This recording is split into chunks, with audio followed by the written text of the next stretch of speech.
Hey guys, welcome to my channel. ఈరోజు special masala వడలు. దీనికోసం మనకి 4 నుంచి 5 గంటలు నానబెట్టిన శనగపప్పు తీసుకోవాలి.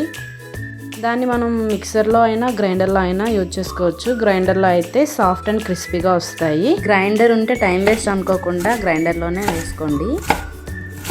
గారెల ప్రిపరేషన్కి కావాల్సిన పదార్థాలు: రుచికి సరిపడ్డ సాల్ట్ యాడ్ చేసుకోవాలి, జీలకర్ర టీ స్పూన్, అల్లం టేబుల్ స్పూన్, కరివేపాకు టేబుల్ స్పూన్, పచ్చిమిర్చి tablespoon, chopped onions, masala tea spoon.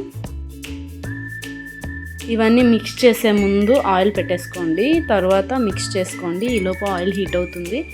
చూసారుగా, ఈ రకంగా గారెలు ప్రిపేర్ చేసుకొని ఆయిల్లో ఫ్రై చేసుకోవడమే. చాలా తక్కువ ఇంగ్రీడియంట్స్తో చెప్పాను. కొత్తగా పెళ్ళైన వాళ్ళు, బ్యాచిలర్స్ కూడా ట్రై చేయొచ్చు.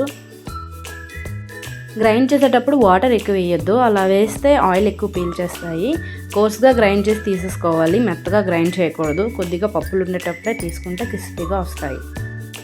గారెలు కూడా మందంగా వేయకూడదు, కొంచెం సన్నగా వేస్తే లోపలంతా బాగా ఉడుకుతుంది, లేదంటే ఉడకకుండా ఉండిపోతాయి. Please like and subscribe.